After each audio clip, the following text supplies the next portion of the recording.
Welcome to Config, Brian. Well, thank you for having me. Thank you all. Thank you for being here. I think that Brian probably needs no introduction, but just in case. Brian is the CEO and co-founder of Airbnb, and I looked at the entire Fortune 500, all the CEOs, and I believe, correct me if I'm wrong, that you are the only designer CEO in the Fortune 500. If there's another one, I'd love to meet them. Yeah. So, maybe we can start off with, we were talking last week about this. You were telling me that at some point in the company journey, you sat down and realized that you were doing things in a very conventional way. Yeah. Despite your design training, and maybe you can tell us more about that, what that realization was like. Yeah, so let me take you back to 2019, the end of 2019. I had this suspicious feeling that actually I can go back further. I went to the Rhode Island School of Design with one of my co-founders, Joe Gebbia. And it was kind of crazy, the idea that a founding team would have 2 designers and 1 engineer. It was so crazy that I remember when we pitched one of our first investors, he said, "We love everything but you and your idea." And one of the things they meant is strangers will never stay with other strangers, and designers don't start companies. And at RISD, in the year 2000, when I was there, I studied industrial design, and there was this whole mantra: how do you get design in the boardroom?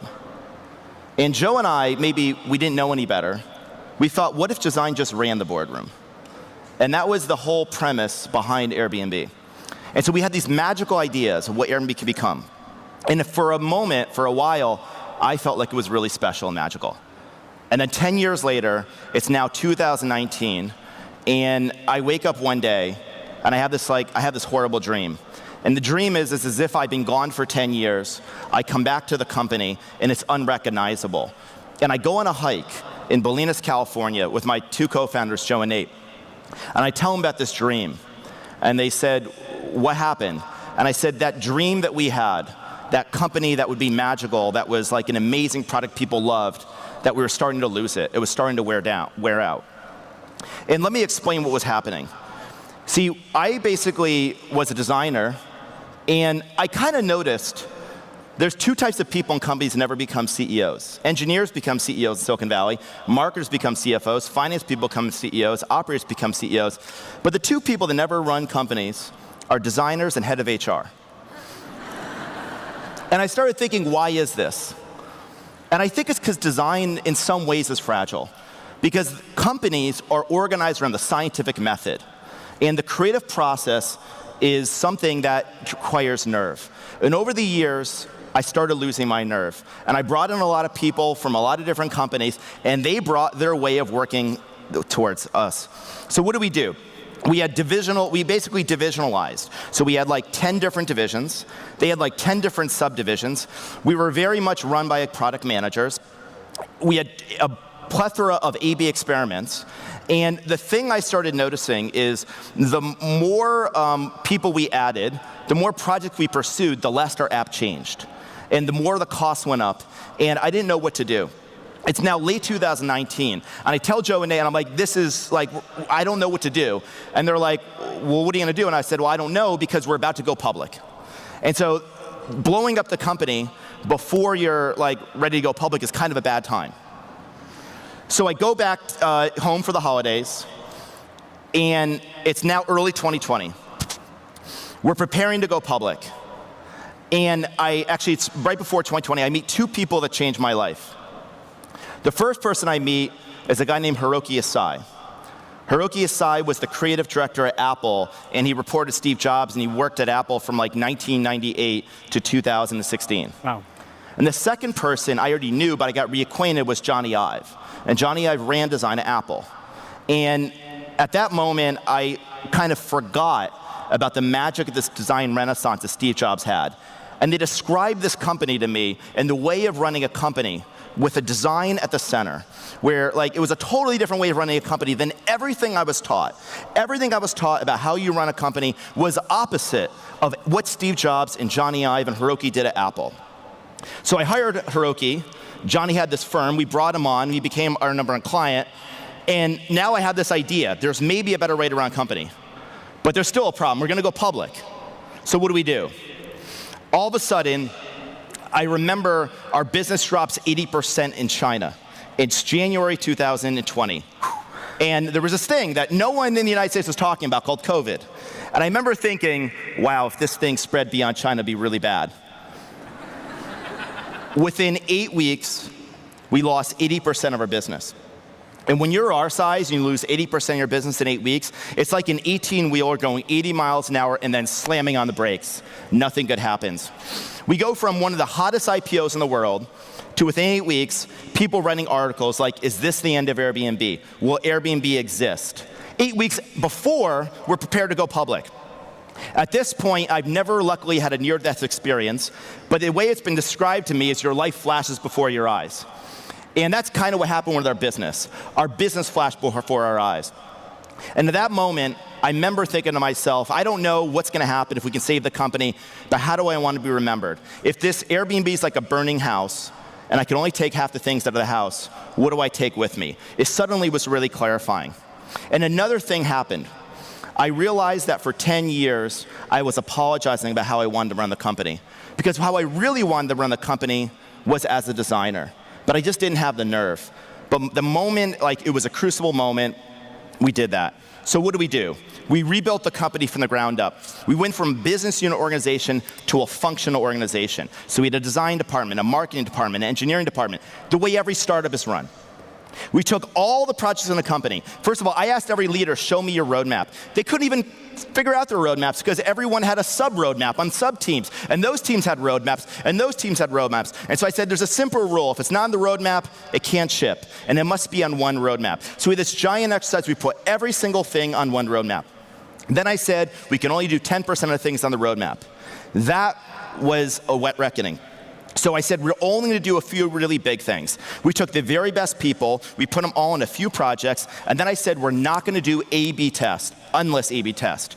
A/B testing is abdicating your responsibility to the users, and so we're going to do a little bit of experimentation, but if we do A/B testing, you're going to only do it if you have a hypothesis. If B is better than A, you have to know why B was better than A. Otherwise, we're stuck with that for like the next 10 years. And so we are going to focus, number one, on shipping things that you're proud of. If you don't want to put your name on it, you don't ship it. The designers are equal to the product managers. Actually, we got rid of the classic product management function. Apple didn't have it either. Well, let's be careful. Hold on. We have product marketers. We combined product management with product marketing, and we said that you can't develop products unless you know how to talk about the products. We made the team much smaller. We elevated design. By the way, I started thinking to myself, who's the product manager when you design a building? The architect. So we thought of designers very much as architects, and we started doing these release cycles where we'll ship 80% of the products twice a year during these releases. And then to be clear, we do optimizations. We do ship code every single hour of every single day, but that's a budget. That's about 20%. And this is how we started running the company. And I started reviewing all the work. I reviewed the work every week, every 2 weeks, every 4 weeks. Before, people thought that was meddling. And I said, you know what, screw it. Like, we're going to review everything. I'm going to be the chief editor. And I didn't push decision-making down. I decided to pull decision-making in like an orchestra conductor. And what we created was a shared consciousness of like the top 30, 40 people in the company. And it was like one neural network, one brain. So all of this is what we're doing while people say we're going to go out of business. Something remarkable happens. Not only did we not go out of business, but in the last 3 years, we went from a company that was break even to last year, we did nearly $4 billion in free cash flow. I think that deserves a round of applause. Yeah. And it was totally crazy because like that is actually more free cash flow for every dollar earned than Apple or Google. And the crazy thing is we did that by not trying to make money. But there's something amazing. A designer can do more than move pixels on a screen. A designer can design a company to have fewer parts. So we were able to say, my competitors, some of them are former CFOs. And yet, as a designer, we were able to imagine a way to save more money because you could design a company with fewer parts, fewer projects. And so I think that, design is much more than a department. It's a way of thinking about the world. And I think there's a whole new generation of designers that aren't just going to work for engineers. They're going to sit alongside engineers. They're not just going to be told what to do by product managers. They are going to be helping drive the product. And some of them are going to choose to drive companies. Because ultimately, what everyone wants is to have a product people love. You take a company, you have the head and the heart, and a lot of companies cut themselves off at the head. And they really focus on one side of the head. But most people are they don't think like that. They want a product that is deeply loving. And so that's kind of our story of what we did. I love it. Thank you.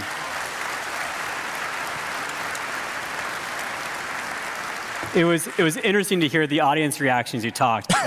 You're like, no A/B test, and people are like, should I applaud? Limited. I don't know.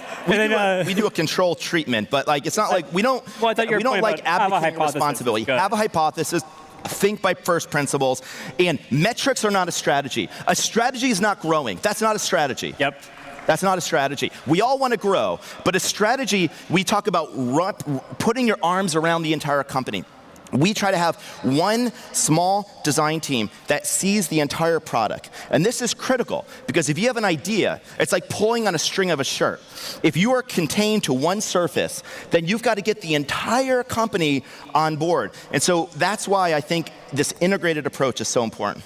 So if you're somebody in the audience, you're an IC designer, a design manager, maybe a design leader somewhere, and you're not the founder of the company, you're not in a company maybe that even has a founder anymore. Maybe it's a CFO running the company, and there's a lot of great CFOs out there running companies. Yeah. How do you push for a design-driven strategy? Well, it's a really good question. I think that I've been thinking a lot about this. There's something interesting. I noticed lawyers never have to justify their job.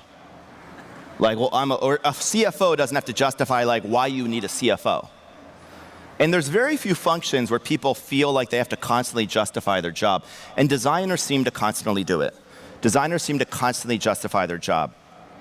I think that designers are probably a little too self-conscious. I think that designers should have a nerve, and they should ask themselves, what are we trying to solve?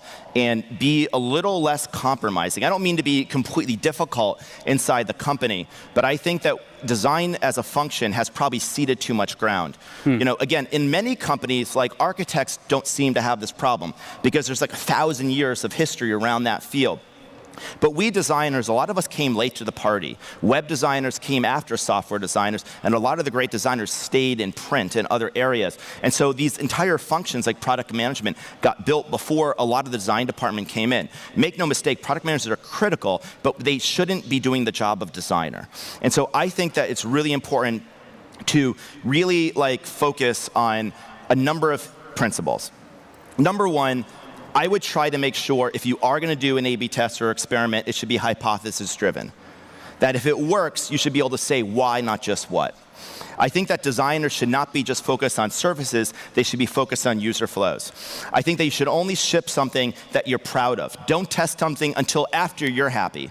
Because ultimately, the artist in you should first and foremost make something for yourself. And when you love it and you're proud of it, now you're ready to put it out to somebody else.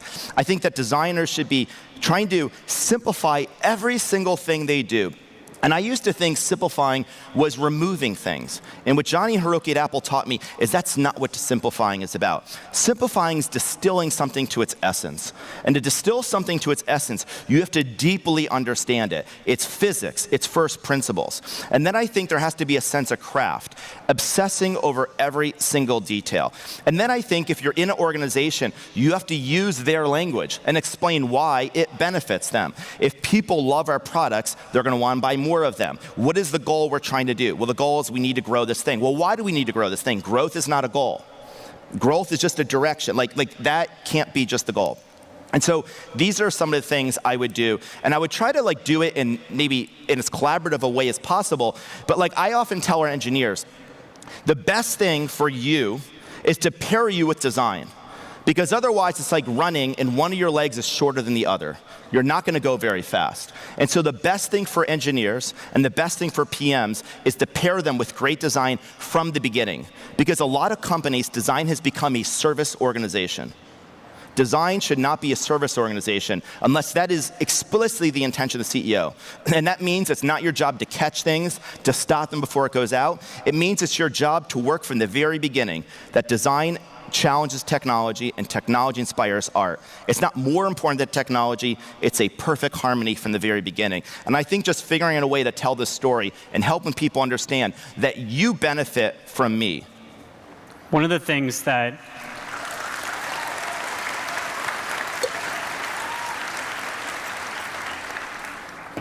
something that I find truly impressive about Airbnb is how far ahead you think. And I know that right now while we're probably sitting here, some part of your brain is on, okay, what is Airbnb doing in 6 months, 12 months, 18 months, 2 years? Yeah. And I think it's really interesting how the marketing messages that you have inform the roadmap and inform the design. Can you break down more for us the way that you see marketing, design, product, and engineering all working together in harmony?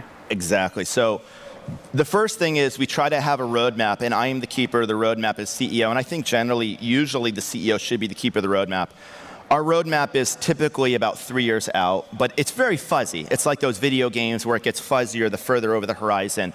But I have a pretty good idea of what we're shipping between now and next November. So we'll have a release in November, we'll have a release next April, next November, and I have a pretty clear picture. And then about 2 years out, it gets pretty fuzzy. Now, to be clear, it changes, and I update the roadmap every single week. Now, the long-term roadmap, the near term is hopefully not changing, that's churn, but the long term is constantly changing. And, okay, let's start with this. You can measure the health of organization by the relationship between marketers and engineers.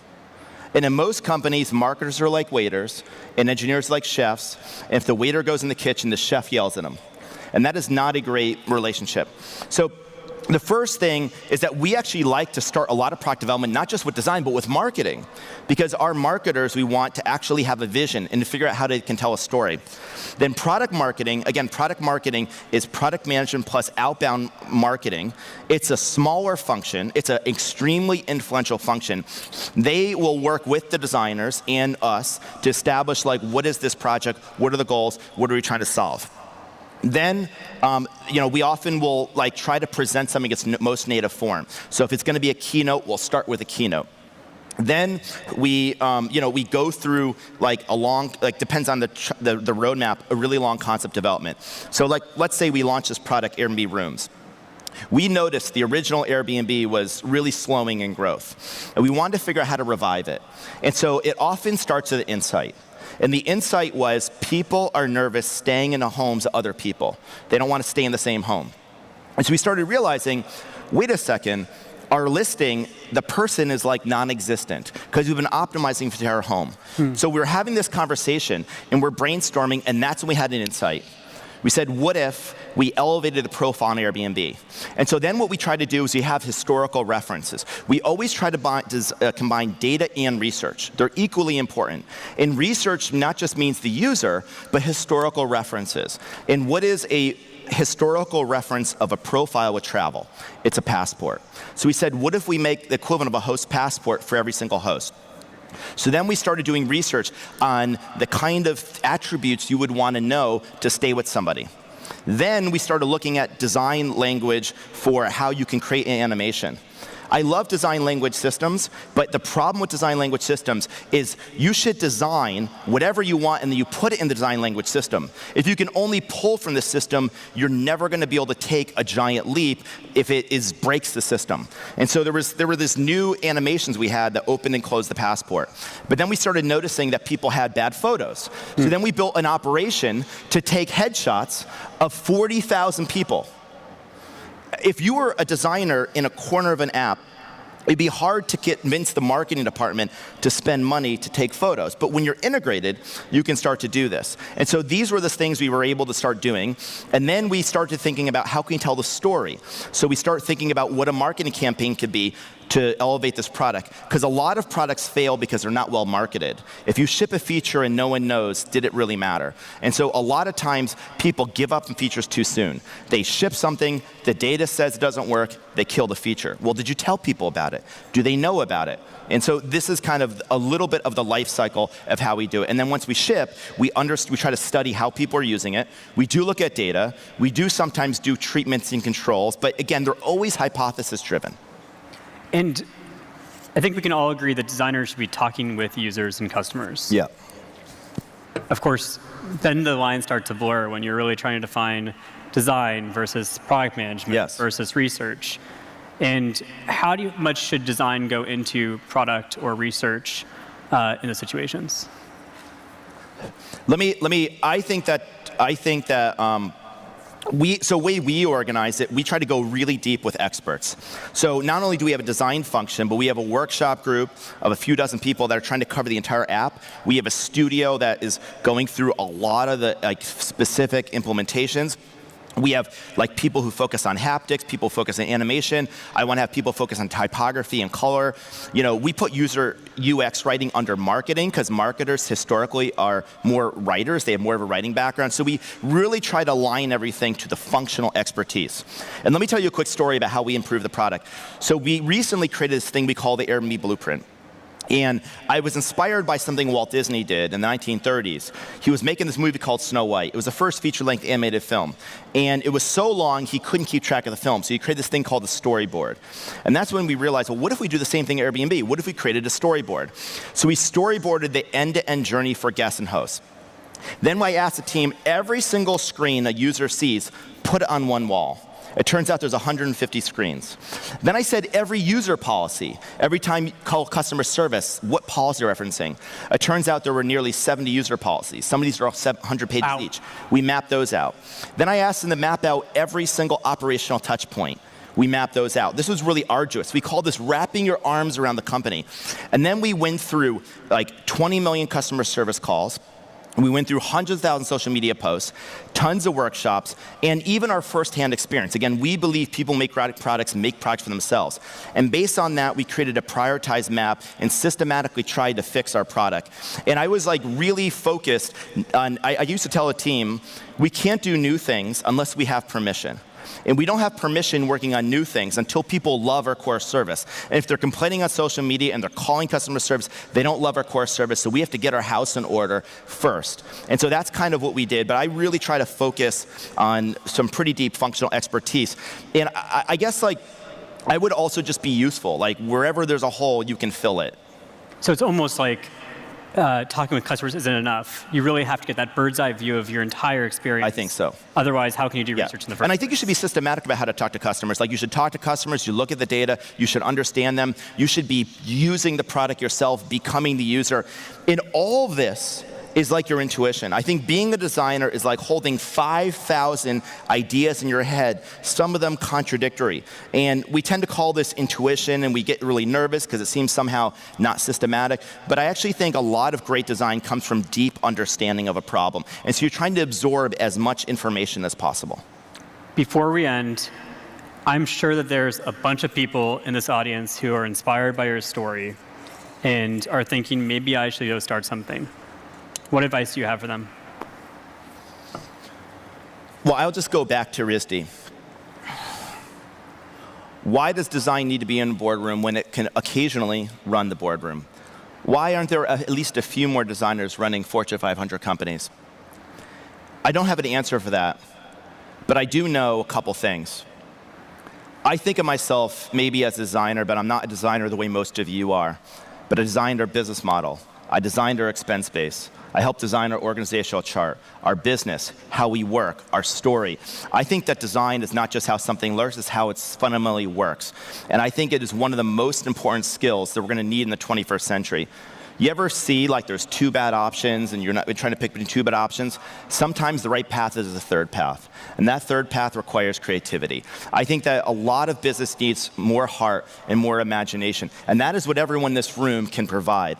And so I would just encourage designers to have a nerve. I would encourage them to know that you can design the world that you want to live in. And I just want to encourage as many people as possible, whether it is just not asking permission for how you want to run your company, for how you want to do your job.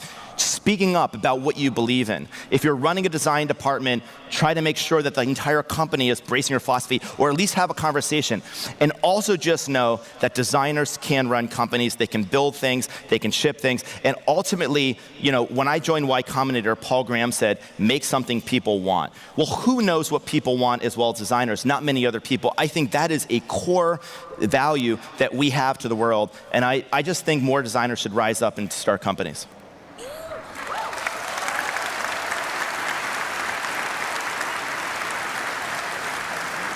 I can't wait to see all the change that this room will bring. And Brian, I can't thank you enough. Thank you. Please join me in giving him a great round of applause. Thank you. Thank you, Brian. Thank you very much.